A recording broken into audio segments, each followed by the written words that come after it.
Una vez que hemos sacado el paño sucio del dispositivo del lavado, es conveniente hacerle una buena limpieza.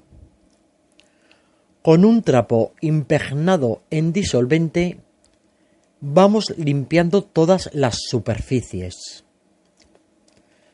Lo ponemos en vertical y a la goma que limpia la suciedad, pues es la parte que está en contacto con la mantilla de caucho y cilindro impresor, una doble limpieza, pues es la parte más expuesta.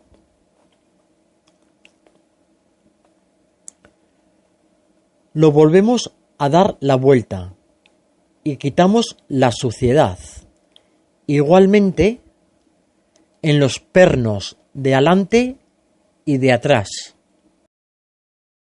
Hacemos hincapié en la suciedad que está incrustada en los laterales para que no se quede ningún residuo.